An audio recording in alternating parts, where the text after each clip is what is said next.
வணக்கம் மக்களே, நான் தான் உங்கள் ஜாக்சன். இந்த வீடியோ ஒரு பிகினர்ஸ்க்கான ஒரு ரோட் மேப் வீடியோ.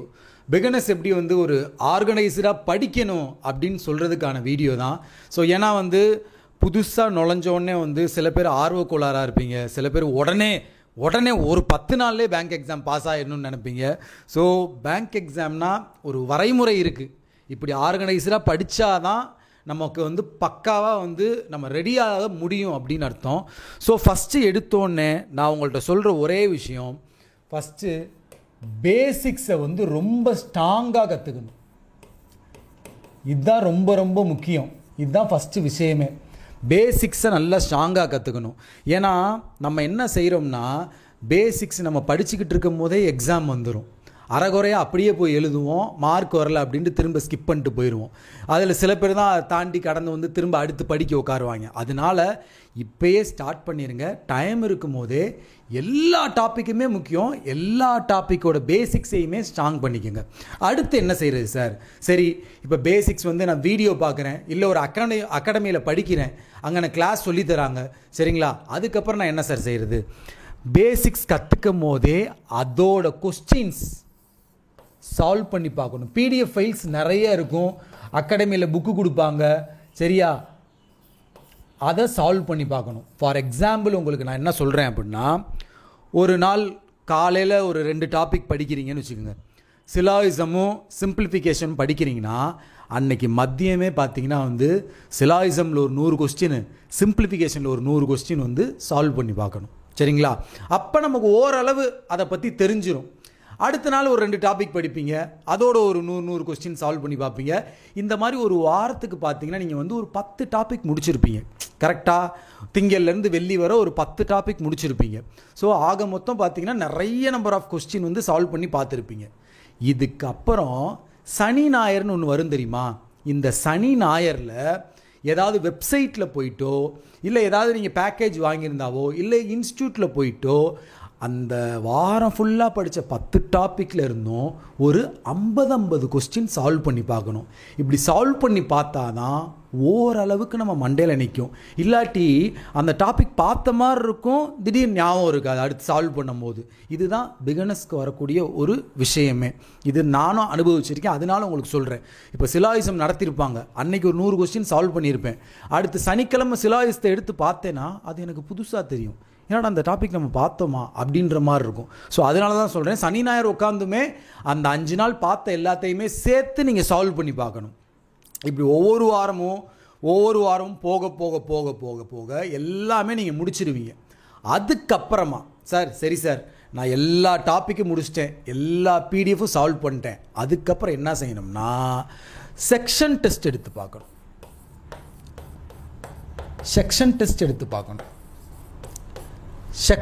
எடுத்து பார்க்கணும். இதை எடுத்து பார்க்கும்போது தான் உங்களோட ஸ்பீட் லெவல் உங்களுக்கு தெரியும், எந்த அளவு ஸ்பீடாக நம்ம சால்வ் பண்ணுறோம் அப்படின்னு. இந்த பொசிஷன் நீங்கள் வரையும் எல்லா கொஸ்டினையும் உங்களுக்கு சால்வ் பண்ண தெரியும். நான் சொல்கிறது புரியுதா? எந்த கொஸ்டின் கொடுத்தாலுமே சால்வ் பண்ண தெரியும். ஆனால் நமக்கு ஸ்பீடு தேவையில்ல.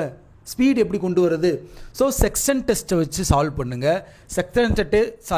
செக்ஷன் டெஸ்ட்டே பார்த்தீங்கன்னா டைமரோடு இருக்கும். அந்த டைமரோடு இருக்க செக்ஷன் டெஸ்ட் எடுத்து சால்வ் பண்ணி பாருங்கள். அப்படி இல்லையா, நீங்கள் டைமர் செட் பண்ணி டக்குன்னு சால்வ் பண்ணி பாருங்கள். ஒன்றும் இல்லை, இப்போ ஒரு 50 சிம்பிளிஃபிகேஷன் இருக்குது, இதை நான் ஒரு 5 நிமிஷம் 10 நிமிஷத்துக்குள்ளே முடிக்கணும்டான்ட்டு டைமர் ஆன் பண்ணிடுங்க. டக்குன்னு சால்வ் பண்ணி பாருங்கள். அப்படியே லெவலை இன்க்ரீஸ் பண்ணிட்டே வாங்க. பேங்க் எக்ஸாமில் ஒரு உண்மையான விஷயம் என்ன அப்படின்னு பார்த்தீங்கன்னா, எடுத்தோடனே ஸ்பீடு வந்துடாது. நம்ம ப்ராக்டிஸ் பண்ண தான் ஸ்பீடு வரும். எல்லாருமே என்கிட்ட கேட்பாங்க, சார் எனக்கு ஸ்பீடு வர மாட்டேங்குது சார், அந்த டாபிக் எனக்கு தெரியுது, ஆனால் எனக்கு ஸ்பீடு வர மாட்டேங்குது சார், என்ன செய்யுது அப்படின்னு கேட்பாங்க. நான் சொல்கிற ஒரே விஷயம், ப்ராக்டிஸ் மட்டும்தான். உங்களை அறியாமே இப்போ சிலாயிசமில் நீ ஒரு 1000 கொஸ்டின் சால்வ் பண்ணிட்டேயான்னு நான் கேட்டேன், என்ன சொல்லுவீங்க? இல்லை சார் அப்படின்னு சொல்லுவீங்க. 1000 சால்வ் பண்ணால் தான் ஸ்பீடு வரும், சரியா? ஸோ நிறைய நம்பர் ஆஃப் கொஸ்டின் சால்வ் பண்ணிக்கிட்டே போக தான் நமக்கு ஸ்பீடு வரும். ஸோ இந்த செக்ஷன் டெஸ்ட் முடித்து அடுத்த கட்டம் நீங்கள் எங்கே போவீங்கன்னு பார்த்தீங்கன்னா மார்க் டெஸ்ட் போவீங்க. இதில் பிகினர்ஸ் பண்ணுற தப்பு என்ன தெரியுமா? இந்த பேசிக்ஸை ஸ்ட்ராங் ஆக்காமல் பேசிக்ஸை தத்தப்புத்தன் படிச்சுட்டு பிடிஎஃப்பை சால்வ் பண்ணிட்டு டேரெக்டாக மார்க் டெஸ்ட் போவாங்க. போயிட்டு மார்க் வரலையே சார், எனக்கு மார்க் வரலையே சார் அப்படின்வாங்க. ஸோ அப்படி பண்ணக்கூடாது. பேசிக்கை நல்லா ஸ்ட்ராங் பண்ணணும். பிடிஎஃப்பில் பேசிக்ஸில் ஸ்ட்ராங் பண்ணிவிட்டு எல்லா டாப்பிக்கையும் நல்லா சால்வ் பண்ணி பார்க்கணும். இங்கே போய் உங்கள் ஸ்பீடை ஏற்றிக்கணும். இதுவரை நீங்கள் தயாரான பிறகு தான் மார்க் டெஸ்ட்டிலே கை வைக்கணும். அப்போ தான் உங்களுக்கு ஒரு நல்ல மார்க்கு கிடைக்கும். இல்லாட்டி 100க்கு 20 30ன்னு வரும். நீங்கள் டீமோட்டிவேட் ஆயிடுவீங்க. என்னடா நம்ம இவ்வளோ காசு கட்டி படிக்கிறோம், என்னடா நமக்கு மார்க்கே வரல, நம்ம தான் இப்படி அப்படின்னா இதுதான் முறை. பேசிக் ஸ்ட்ராங் ஆக்குறோம், நிறைய நம்பர் ஆஃப் ஃபைல் சால்வ் பண்ணி பார்க்குறோம், நிறைய நம்பர் ஆஃப் டெஸ்ட் போட்டு பார்க்குறோம். அந்த இடத்துல உங்களுக்கு ஒரு கான்ஃபிடென்ஸ் வரும், நம்மளால் முடியும் அப்படின்ற ஒரு கான்ஃபிடென்ஸ் வரும். அதுக்கப்புறம் மார்க் டெஸ்ட் எடுங்க, சரிங்களா?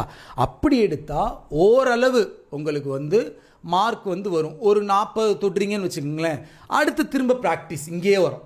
ப்ராக்டிஸ் பண்ண உங்களை அறியாமையே ஸ்பீடு வரும். அதுதான் இங்கே முக்கியமான விஷயமே. உங்களை அறியாமையே ஸ்பீடு வர்றது எப்போ அப்படின்னு பார்த்தீங்கன்னா, நீங்கள் நிறைய நம்பர் ஆஃப் கொஸ்டின் ப்ராக்டிஸ் பண்ணி பார்க்கும் போது மட்டுமே, சரிங்களா? இதுதான் உண்மை. இது உங்கள் மென்டார் யாராவது சொல்கிறாங்களா இல்லையான்னு தெரில. நீங்கள் இந்த பேசிக்ஸ் கற்றுக்கவே ஒரு 3 மாதம் ஓட்டிடுவீங்க. அதுக்கப்புறம் ப்ராக்டிஸ்க்கு ஒரு மாதம் ஓட்டுவீங்க, சரிங்களா? அதுக்கப்புறம் தான் நீங்கள் ஃபார்முக்கே வருவீங்க. கிட்டத்தட்ட எனக்கு ஒரு 3 to 4 மாதம் ஆகும் நீங்கள் பக்கா ஃபார்முக்கு வர்றதுக்கு. ஆனால் இங்கே ஒரு விஷயம் பிரச்சனை என்ன அப்படின்னு பார்த்தீங்கன்னா, நம்ம இதில் ஏதாவது ஒரு இடத்துல பண்ணிக்கிட்டு இருக்கும் போது டப்புன்னு குறுக்க அந்த கௌசிக் வந்தால் எக்ஸாம் விட்டுருவாங்க. அப்போ போய் நம்ம எக்ஸாம் எழுதுவோம், நமக்கு ஆப்பாகி போயிடும். ஸோ அதனால தான் நான் உங்கள்கிட்ட சொல்கிறது என்னென்னா, எக்ஸாம் டேட் கொஞ்சம் இன்னும் டைம் இருக்குது. அதுக்குள்ளே நீங்கள் உங்களை ஸ்ட்ராங் பண்ணிக்கங்க. எது படிக்கணுமோ நல்லா படிச்சிருங்க. மார்க் டெஸ்ட்டெல்லாம் போட்டு தயாராகிக்கங்க. ஏன்னா நீங்கள் பாதியில் இருக்கும்போது தான் வேணுக்கும்னே எக்ஸாம் வரும், சரிங்களா? ஏன்னா நீங்கள் பிகினர்ஸ்ன்றவங்க புதுசாக இப்போ காலேஜ் முடிச்சுட்டு வரக்கூடிய ஒரு ஸ்டூடெண்ட், சரிங்களா? வெகுலியாக இருப்பீங்க, இதை பற்றிலாம் உங்களுக்கு தெரியாது. அதனால நான் சொல்கிறேன், சரிங்களா? ஸோ பேசிக்ஸ் ஸ்ட்ராங் ஆக்கிறதா, ஃபவுண்டேஷன் தான் ரொம்ப ரொம்ப முக்கியம். வீட்டுக்கு அடியில் ஃபவுண்டேஷன் போடலைன்னா என்ன ஆகும்? வீடு இடிந்து விழுந்துடும், நல்லா ஃபவுண்டேஷன் போடலைன்னா. ஸோ ஃபவுண்டேஷன் ஸ்ட்ராங் ஆகுங்க. எவ்வளோ டைம் எடுத்துக்கிட்டாலும் பரவாயில்ல மக்களே. சிவாஜிகளா, எவ்வளோ டைம் எடுத்துக்கிட்டாலும் பரவாயில்ல. உங்களுக்கு ஒருத்தன் பக்கத்தில் உள்ள முந்திட்டு போகிறான்னா முந்திட்டு போட்டோம். எவனையுமே நீ கம்பேர் பண்ணி படிக்காத, உனக்காண்டி படி. அதை தான் நான் சொல்கிறேன், உனக்காண்டி படி. எல்லாரையும் கம்பேர் பண்ணி படித்து அந்த கம்பேரிஷன் தான் இங்கே நம்ம ட்ராப் ஆகிறது, டவுன் ஆகிறது, டவுன்ஃபால் ஆகிறது காரணமே. எவனையும் கம்பேர் பண்ணாத, நீ பாட்டுக்கு ஓவே நோக்கி போய்கிட்டே இரு. ஜாக்சன் சார் சொன்னார்ல, பேசிக்ஸை நல்லா முடிப்போம். பேசிக் படிக்கும் போதே அந்த பிடிஎஃப் இல்லை அந்த கொஸ்டின்ஸ்லாம் எடுத்து சால்வ் பண்ணி பார்ப்போம், சரியா? அடுத்து செக்ஷன் வைஸாக நம்ம டைமர் வச்சு இல்லை செக்ஷன் டெஸ்ட்டை டைமோடு எடுத்து பார்ப்போம். அதுக்கப்புறமா நமக்கு ஒரு கான்ஃபிடென்ட் வரும், நம்மளால் முடியுதுன்னு சொல்லி. அதுக்கப்புறமா நம்ம மார்க் டெஸ்ட் எடுப்போம். இப்படி மூவ் ஆனீங்கன்னா கண்டிப்பாக பேங்க் எக்ஸாமுக்கு நீங்கள் தயாராகிடுவீங்க. அப்புறம் நீங்கள் போர் தொடுத்துக்கலாம். நாம் ஃபஸ்ட்டு தயாராகிறதுக்கே இவ்வளோ விஷயம் இருக்குதுன்னு சொல்கிறேன். நான் சொல்கிறது புரியுதா? நம்ம தயாராகிக்கிட்டு இருக்கும் போதே எக்ஸாம்லாம் வரும்.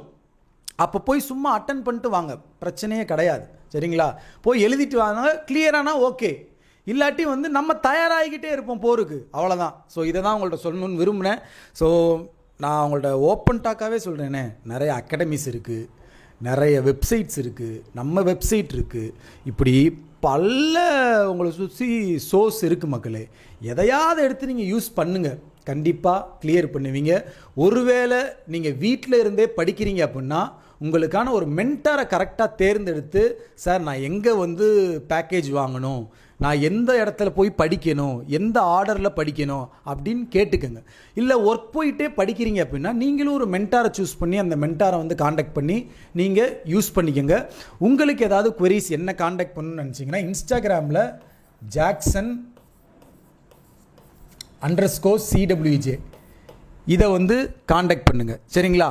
அதுக்கப்புறம் உங்களுக்கு ஏதாவது பேக்கேஜ் தேவை, சார் நீங்கள் சொன்ன மாதிரி நான் ஆர்கனைசராக படிக்கணும் அப்படின்னு ஒரு பேக்கேஜ் தேவைன்னு நினச்சிங்கன்னா, கிராக் வித் ஜாக்கோட வெப்சைட்டில் ராயல் பாஸ்ன்னு ஒன்று இருக்குது. அதில் பார்த்தீங்கன்னா basic videos, PDF files, mark test, section test, இது எல்லாமே இருக்கும். ஸோ இது எல்லாத்தையுமே நீங்கள் யூஸ் பண்ணிக்கலாம். 1 year வேலிடிட்டிக்கு CWJ40 அப்படின்ற கூப்பன் கோடை யூஸ் பண்ணிங்கன்னா உங்களுக்கு 40% ஆஃபரும் கிடைக்கும். பர்ச்சேஸ் பண்ண லிங்க் டிஸ்கிரிப்ஷனில் வச்சுருக்கேன். இது உங்கள் விருப்பம். எவ்வளோ பேக்கேஜஸ், எவ்வளோ இன்ஸ்டியூட், எவ்வளோ இது இருக்குது. நம்ம இதை பார்த்து நிறைய பேர் கிளியர் பண்ணியிருக்காங்க. ஸோ உங்களுக்கு தேவைன்னா நீங்கள் யூஸ் பண்ணிக்கலாம். உங்களிருந்து விடைபெறுவது உங்கள் ஜாக்சன். 10 10 10.